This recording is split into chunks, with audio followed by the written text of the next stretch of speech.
Check 1, 2, testing. Speaking. Marion County, Florida, Wednesday, April 2nd, 2025, 9:53 a.m. Glenn, good to see you, sir.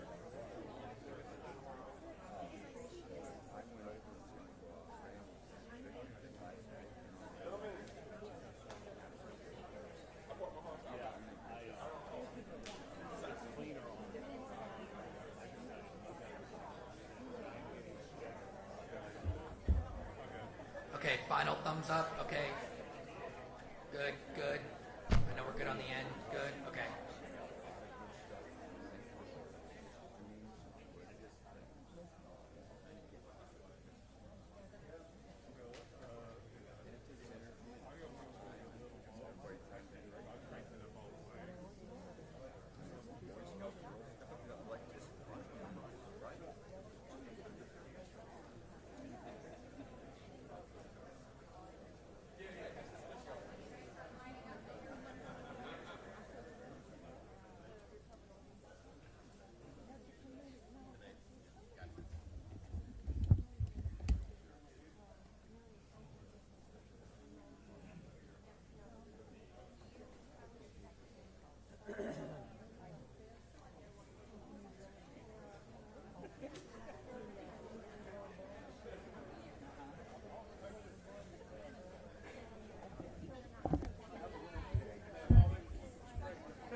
Good morning.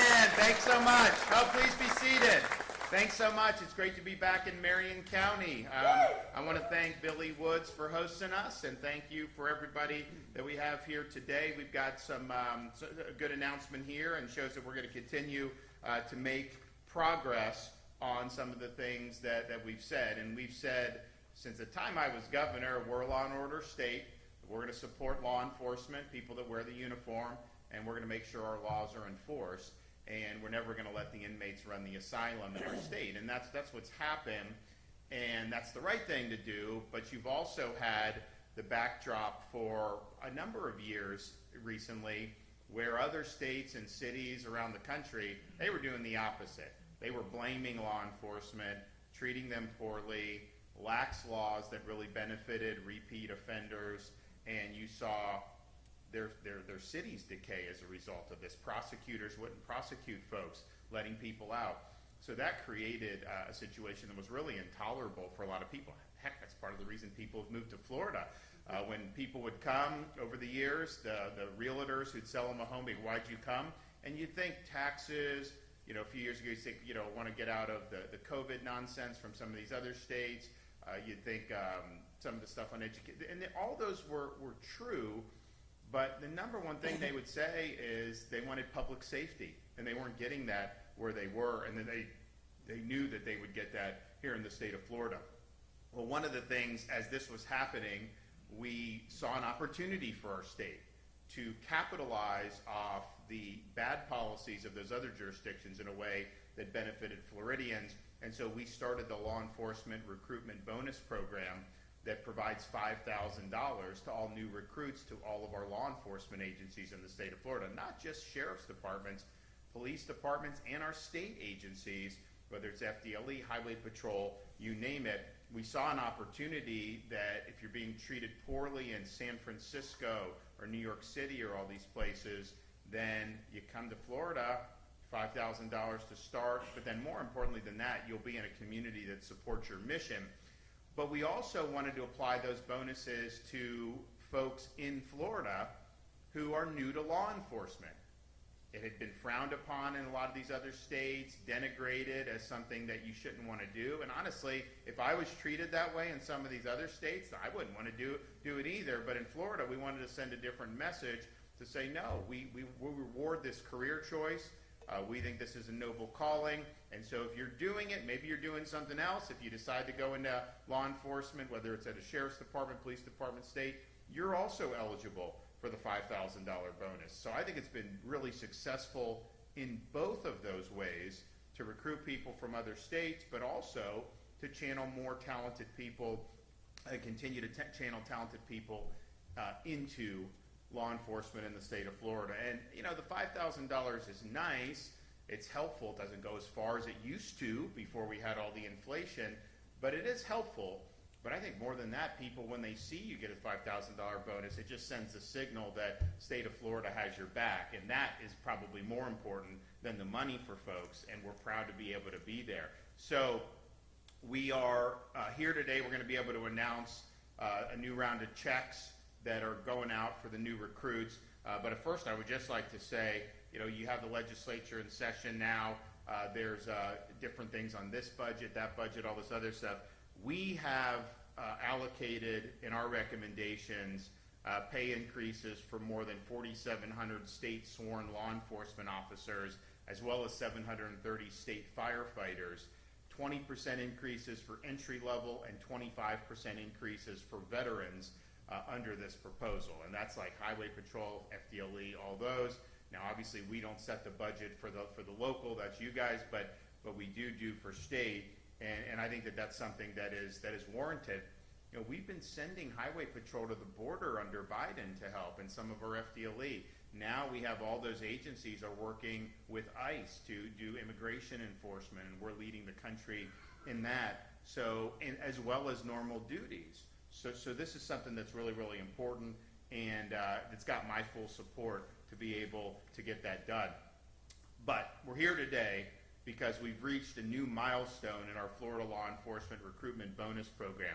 We've now awarded over 7,800 bonuses through this program, and that's really, really significant.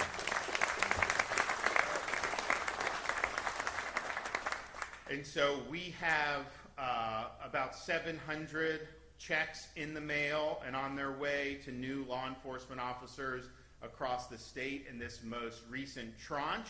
I do have 12 of them here for these Marion County deputies who are going to get their recruitment bonuses, and I'm excited that we're able to do this. You know, I talk to sheriffs and police chiefs. You know, they'll go up to some of these places. They'll go up to NYPD and say, hey, come down to Florida. They'll do this. I remember I was in Southern California a couple years ago. We had already done this program. We had already kind of put our flag in the ground, and people were looking to us as being a great law enforcement state. And I was talking to a police chief and like a nice place in Southern California. I was like, you know, how's it going? He's like, well, I'm doing great. I just have every single one of my police officers wants to move to Florida now because of what you guys are doing. And that's saying something because, you know, going from a place like Southern California, which has historically been one of the places people want to go, you know, to come to Florida. But I can tell you, I think what we're doing has made the folks in Florida safer.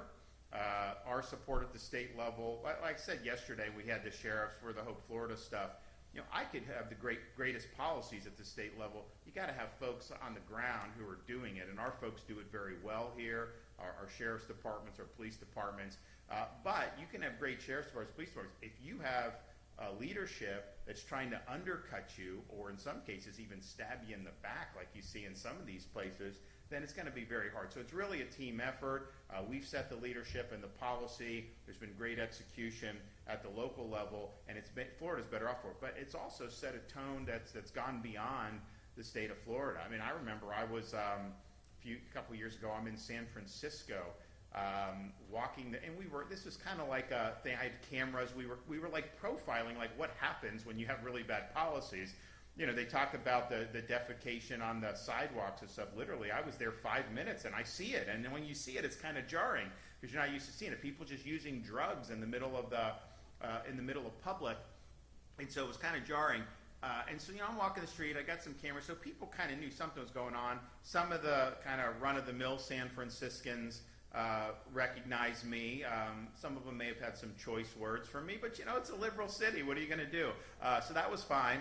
But then we're walking, and on the other side, there's San Francisco PD, and these guys kind of do a beeline over, and I didn't know what to expect. And they're just like, you know, we just want to thank you. You know, you're fighting for us. You know, all the way in Florida, they appreciated because that wasn't what they were getting at that time from the city or from the state. So what we're doing in Florida is meaningful, not just for the folks that are going to receive the checks, not just for the veteran law enforcement personnel who work hard every day, not just for our own citizens who are the primary beneficiaries of this, but I think we've really set a standard that other states are now trying to follow, and it's much harder for the states that have gone opposite of Florida to justify why they're doing what they're doing when you have such poor results to show for it. So I want to thank everybody that's been involved. This is really, really good. This will be the total amount awarded. So the $5,000 is after taxes. When we did the $1,000 bonuses for every law enforcement during COVID, you know, they're sending me all this money. I'm like, well, I'm fine. Like, you know, at the time, I couldn't send it back because if I sent it back, they could send it to blue states. I was like, well, why would I do that? So we did the law enforcement bonuses, and we did that $1,000 after taxes. So that was every sworn law enforcement, firefighter, EMT in Florida got that 3 years in a row in the state of Florida, and that was at a time when people were really treating them poorly around the country. The $5,000 bonus is $5,000 after taxes as well. So it actually, per individual, is more than that in terms of the program's cost. In pocket, they get $5,000. So it'll be $53 million to date. We'll hear from the sheriff, but I can tell you everybody that I've spoken with has used this as a valuable tool to recruit good people into their agencies. And, you know, it used to be, you go back like 30 years, like, man, people would line up to be able to work in law enforcement. And then I think what's happened is over the years, you know, there's a lot of other factors of the economy, but, you know, when you have like the media and these political people that are always attacking law enforcement, it's kind of like, okay, well, is that something that I want to do? And people think about it. And I think what we've done in Florida is really say, no, this is good. And so people have great opportunities here to really have a meaningful career. So I'm just glad that it's working out. I know we've got more to do, but I want to thank everybody that's been involved. So we're going to hand out the checks in a minute. First, I want Billy to come up, and then we'll hear from one of our deputies. So, Sheriff.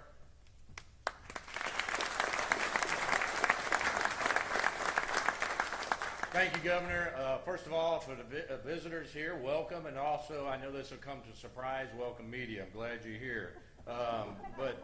Thank you for being here today. It is an honor to stand before you as the Sheriff of Marion County, and it is even a greater honor to stand here with our great governor and be joined by him in this today, Governor Ron DeSantis.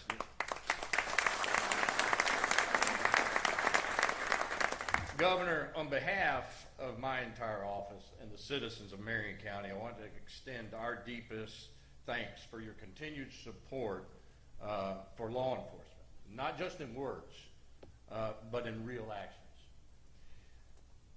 The recruitment bonuses that my deputies will receive here today isn't just a check, okay?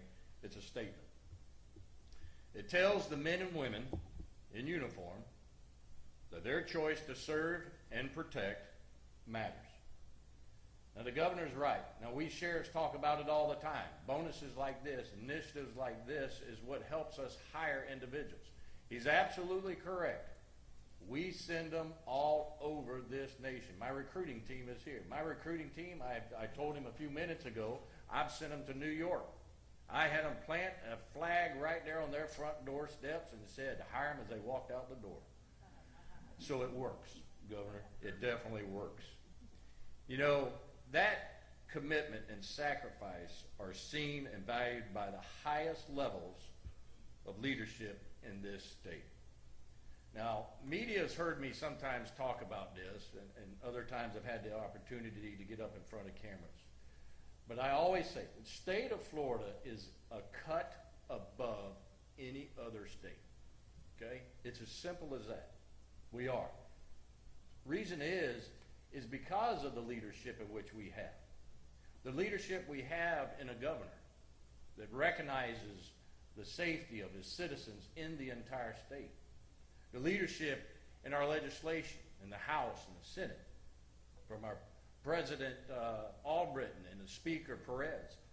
These individuals, and all of them through that line, every one of them. Now, him and I will tell you, they're not always agreeing. It's just like brothers and sisters. We don't always agree, right? But however, we all collectively come together to recognize what is important, and that's the safety of the state of Florida. Governor, since taking office, you have always backed the badge. You've invested in public safety. That kind of leadership sends a powerful message, not only to my deputies, but to our entire community, which is Florida stands with law enforcement, which means a lot to each and every one of us. Now, to my new deputies receiving these checks, wear your star with pride. Now, you've heard me say this, and I'll continue to say it. You've joined a team, a family, and a calling that demands the very best from all of us. And thanks to Governor DeSantis, you're starting your careers with the full backing of a state that believes in you.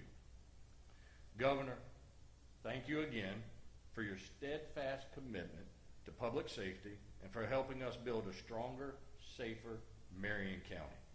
We look forward to continuing this partnership in service of the people we've sworn to protect.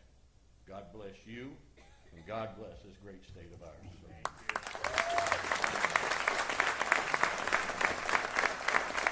Thank you, Sheriff. Appreciate the job you're doing. Okay, Deputy Thomas Watson, where are you at?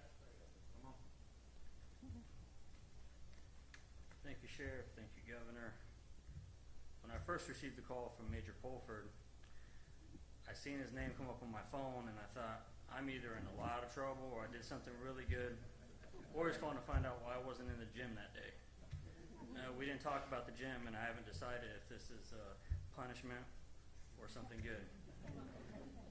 Just kidding. So Major Polford, and we spoke on the phone, he told me he had an opportunity for me.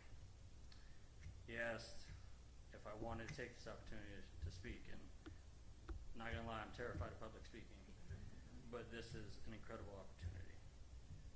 I was told that I would speak about why Marion County, why law enforcement. Well, why law enforcement? Short answer is God put me here. Long answer is I was an EMT for 9 years before this. I always wanted to serve my community. I worked for a retirement community down in Leesburg called Hawthorne at Leesburg Resident Co-op. I worked there for 9 years, and throughout those 9 years, I attempted to leave several times to a municipal fire department. That was always my dream. And each time I would pray, I'd say the same prayer with my wife. Lord, if this is not a blessing from you, please shut the door before it even begins. And each time he did, in a miraculous way that doesn't make sense. And so I began to become depressed because I thought that was my calling, and he kept closing the door on me. Then I met a good friend of mine, current Deputy Joe Anthony, and he told me about his dream of law enforcement.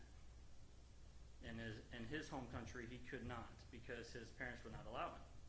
Then he moved to America, became a citizen, and fulfilled that dream. And seeing him fulfill his dream ignited something in me. And it got me making jokes, actually, about being in law enforcement. And for 3 months, I would make jokes to my wife what it would look like putting on this uniform instead of a fire uniform.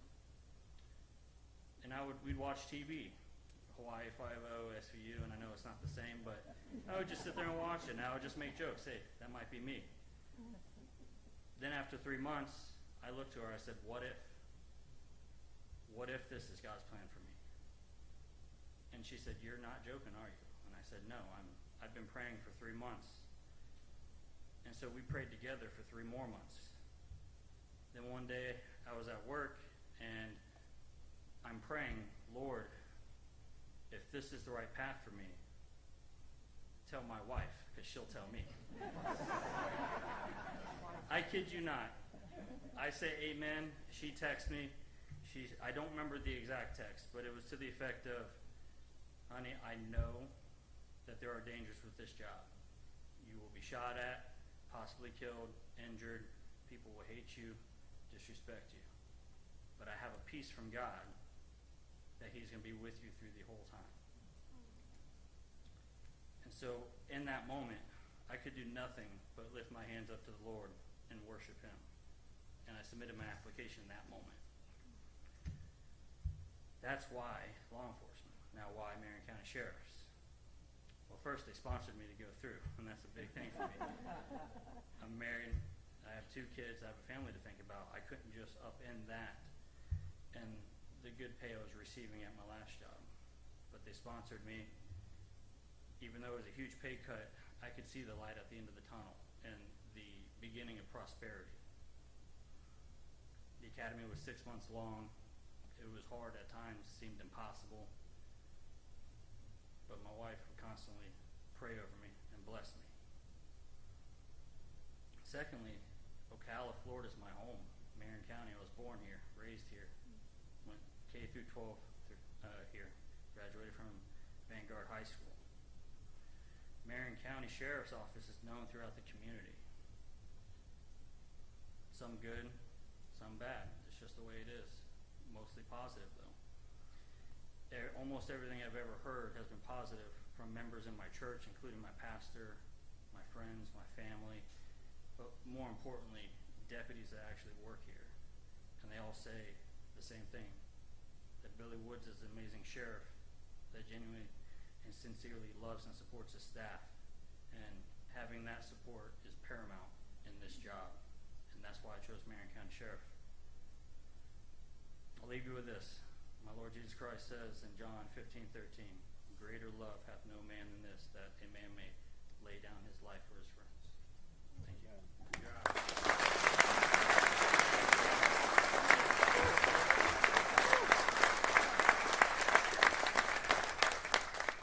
All right, the governor's now going to give them each their checks. First off is Deputy Thomas Watson.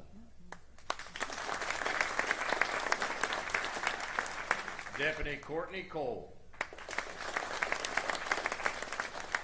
Deputy Salvatore Bassisi.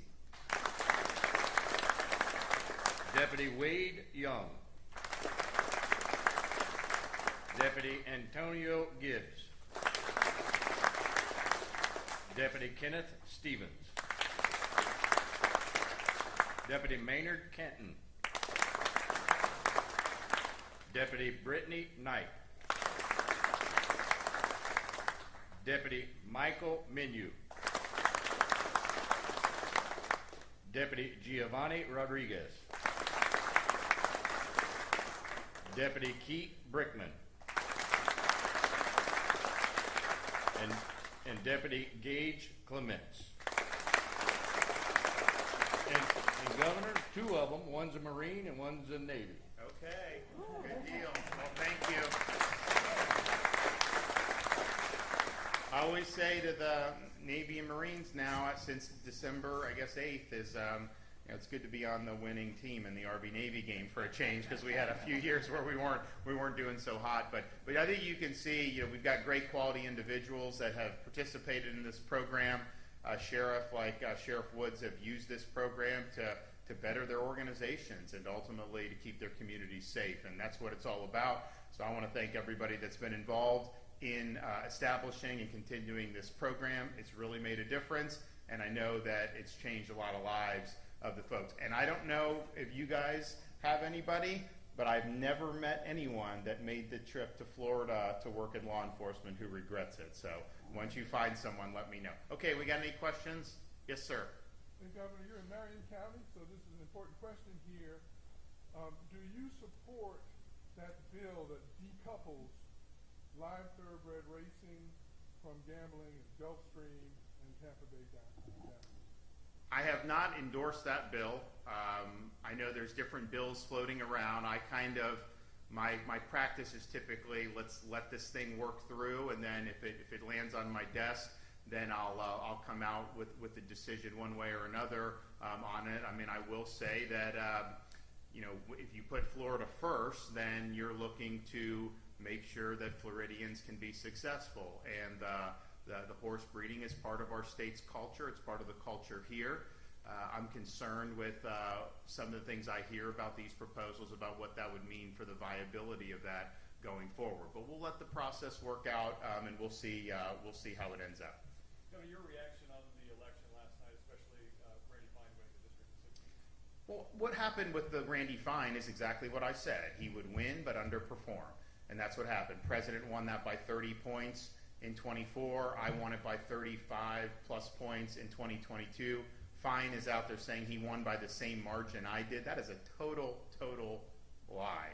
I won by more than twice that he did in 2022 in that district. And so what happened there?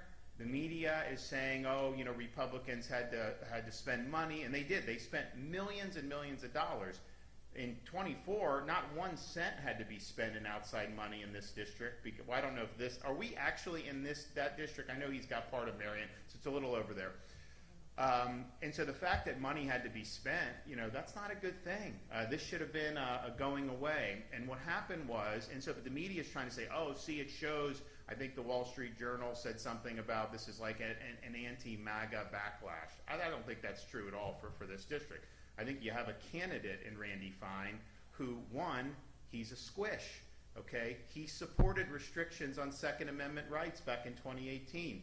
He tried to defeat my immigration proposal to help President Trump enforce immigration laws, and he tried to enact a make Florida a de facto sanctuary state. So when people see that, our base voters don't get excited about that. You're not giving them a reason to go out and vote. And he's also, just the way he conducts himself, is somebody, he repels people. He's repelled people in the legislature. He's repelled, they wanted to get him out of the legislature, so they asked me to put him up for Florida Atlantic president, and I did, and the whole board would have resigned rather than make him president. And so now he's going to be in Congress. I mean, it is what it is.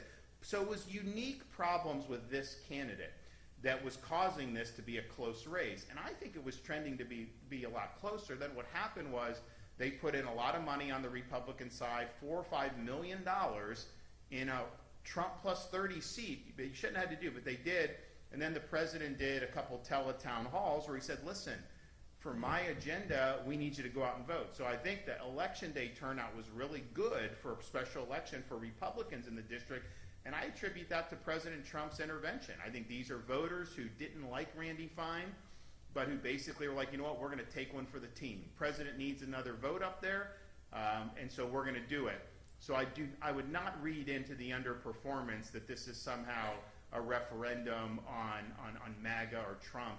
I think it was a unique issue with this particular candidate. The Democrats groups didn't spend any money. It was this one candidate raised money through Act Blue, but a lot of that is basically a fraud. It's a scam. And so how much money he spent, he probably spent a few million, but they spent more than that for Fine. So I just view it as it's an underperformance. I think it's unique to the candidate, and the president really had to bail him out at the end, because this race would have been much closer had the president sat on the sidelines. And so if anything, it shows the president's got the juice to be able to get Republicans to go out on election day and even vote for a candidate that they're not crazy about. This guy, he lives like 150 miles away from the district. It's just an odd fit on that. But I do think that it was, there were unique circumstances in that CD6 race. So when people are trying to spin that to fit their agenda, I don't think you can. I think it was more of a local thing. This is a guy who's he lived 150 miles from the district. They say, well, how do you know local issues? He said, there are no local issues in the district. Well, I can tell you, just as governor, you go around the state, there are local issues for sure that you got to contend with. Yes? Now, Governor, Commissioner Simpson had the same kind of reduction in margin up in the Panhandle. What accounts for that showing? Is that I think so. One, I don't know for sure, but I think the difference is there was no money spent on behalf of Jimmy Patronis. There was $5 million spent on behalf of Randy Fine. If they had spent $5 million on Patronis, he would have had a bigger margin. The turnout would have been better on election day. But I think a lot of Republican voters, I think they liked Jimmy. I think it was just they knew that the race was going to go red, and so some of them didn't vote. Our voters, we haven't done as well in special elections getting our voters out generally. So I think the emphasis was really on the Randy Fine seat rather than Jimmy's seat, and Jimmy did get outspent pretty significantly. Randy did not get outspent if you count the PAC money that came in to support him. There was millions and millions of dollars that came in to support him at the end. So I think you got to, when you look at these races and you're comparing margins, if you don't have money behind you, your margin's going to be less because not as many people know the election and all this stuff. So I attribute that to that. I think if they had put the same amount of effort in terms of bringing money in, I think Jimmy's margin would have been better. But he'll do a good job. He's that was not necessarily his district when he was a House member, so a lot of people didn't know him from that, but they did know him from being CFO. Governor, back to the challenges of law enforcement. Besides just battling the bad guys, it seems like they have another challenge, and that is dealing with some societal issues like those that are mentally ill. Do you see the state coming up with any solutions that could maybe help tackle that subject and get resources so that it's not all falling apart? So I would refer you to our event we did yesterday with Sheriff Woods and the other Florida sheriffs about Hope Florida.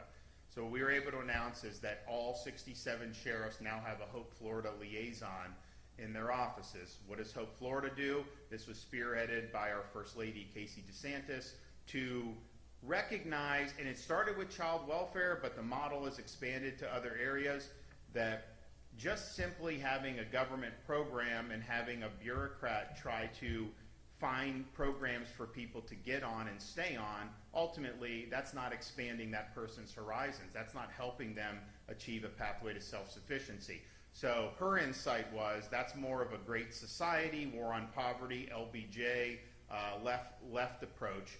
Our approach needs to embrace the faith community, embrace our charities, embrace businesses that want to be philanthropic, embrace individuals who want to lend a helping hand in their community. So when she created Hope Florida, the insight is let's transform those bureaucrats into navigators. So when someone comes in need, their job is not to try to get them on government program, but to navigate them to all the resources that are already available in the community. And so you don't have to participate in Hope Florida. But we've got all these churches that are connected. We've got synagogues. We've got charities. So they're all part of Hope Florida Network. People's needs can get put into a portal, and then it goes out to all these great stakeholders in the community. And guess what? If someone's in need and a church answers the call, the chance that that person is going to have stability and have a pathway to be productive goes up dramatically than if you're just interacting with the bureaucracy. So since Hope Florida has been enacted, or since we've done the portal and everything, we've gotten 30,000 people off of welfare, and we've saved the state $100 million. And so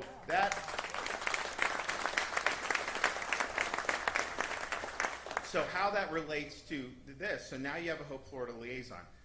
The people that know what's going on in the community more than anyone are law enforcement. They're out on patrol. They're responding to calls. You may get a call, domestic disturbance at like an apartment complex, but then you see other things that may be going on.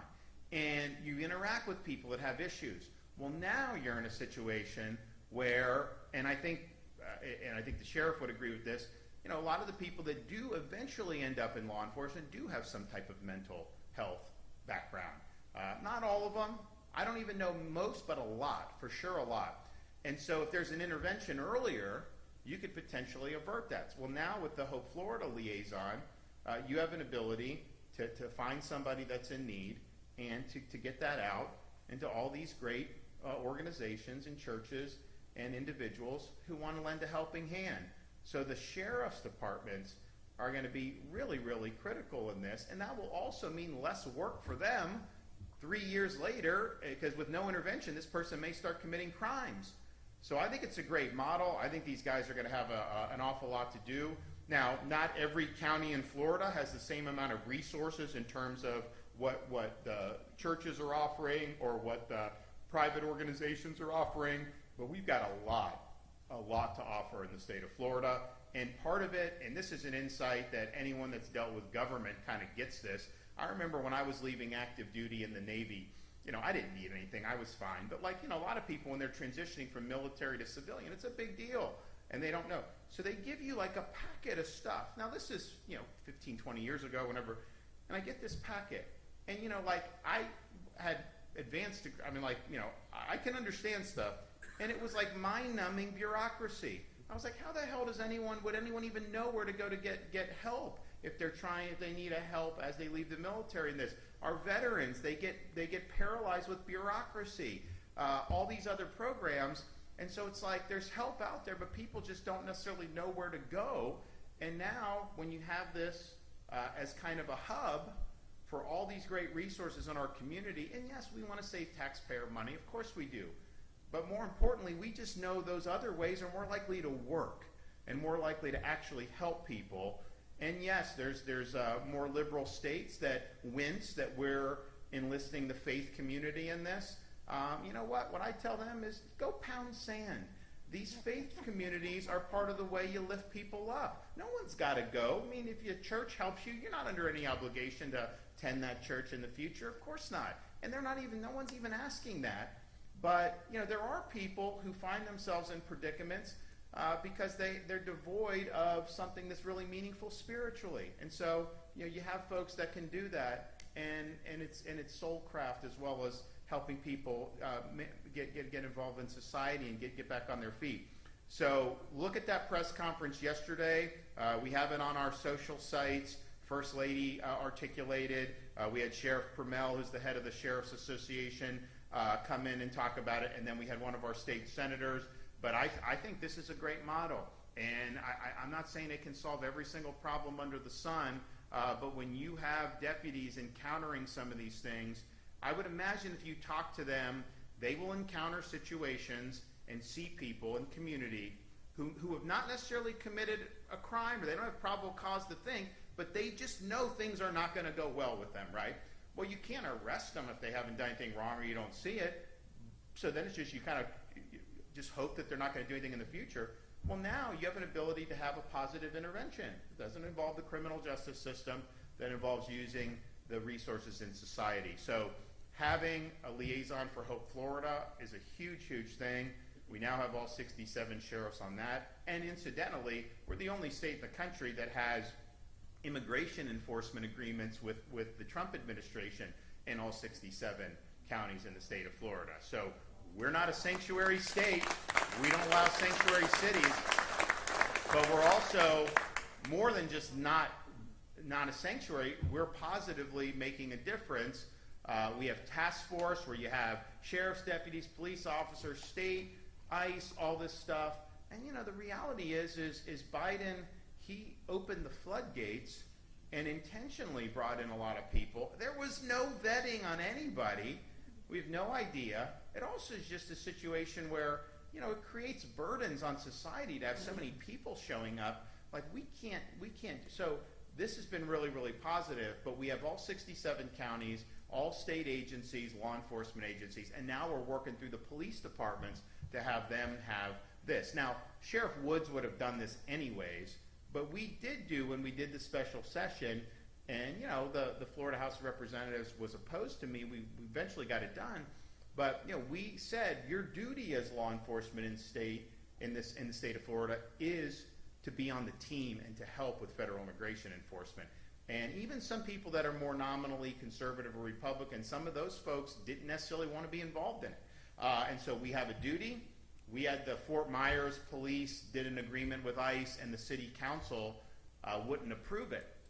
But we have a duty to follow the law. So we just said very calmly, the policy debate about whether you should work with ICE is over in the state of Florida. We've enacted the law to say you must. So you have an opportunity to govern yourself accordingly. And so they reversed that decision, and then they did approve the agreement with ICE. But a lot of this would not have been happening had we not gotten that legislation through a couple months ago. I saw the need for a special session, and I knew we had to get it done early. So we're now ahead of the curve in Florida. DHS is looking for us as kind of the model as to how to work with states to be able to make sure that we're enforcing our immigration laws. And I can tell you, it's going to be better for the state for across many, many boards. I mean, obviously, we find people that are victims of crime from illegal alien, but you also just have healthcare costs, schools, traffic, accidents, all these different things. All those problems get alleviated when you have enforcement of immigration law. We have in the United States, they think close to 1 million illegal aliens that are under final orders of deportation. So you hear the media say, oh, President Trump, he's taking a Venezuelan gang member and sending him to El Salvador without due process. Well, first of all, your due process, if you're here illegally and they catch you, like, what are we supposed to do? Do a 9-month O.J. Simpson trial to figure that out? Like, we know you're here illegally. So, but put that aside. If you're someone that's a stickler for all this due process in that situation, these people have already gone through all the process. They have final orders pending. And in Florida, we think at least 40,000, maybe 50, maybe even more, are here in Florida, final orders. So we're working with these folks. Let's find those folks and do that. How could you disagree with that at that point when they've already gone through all the different process? So I think Biden, he would fly illegals into the country and release them. I mean, seriously, he would fly and release. And I'm just thinking to myself, well, they're doing it because they think that's the way to change the country. That was why he was doing it. I mean, you literally are going to show up in Haiti or some of these places, load up people who don't have a right to be here, bring them here and grant them parole. How is that benefiting you as Americans? It's not. It's part of a different agenda. Now, he may not have been the one signing the orders. It was an auto pen, so I don't know who programmed the auto pen, but it was true for 4 years. It was whoever's loading the teleprompter, whoever is wielding the auto pen was the de facto president of the United States. I'm glad those days are over, but the reality is there was a lot of damage done. So Florida law enforcement is playing a huge, huge role in solving this problem that we've been complaining about for many, many decades. And so I want to thank them for being on the team. We had to work hard to get where we are, and you're going to see a lot, I think, of positive stuff in the ensuing weeks and months. Thanks, everybody.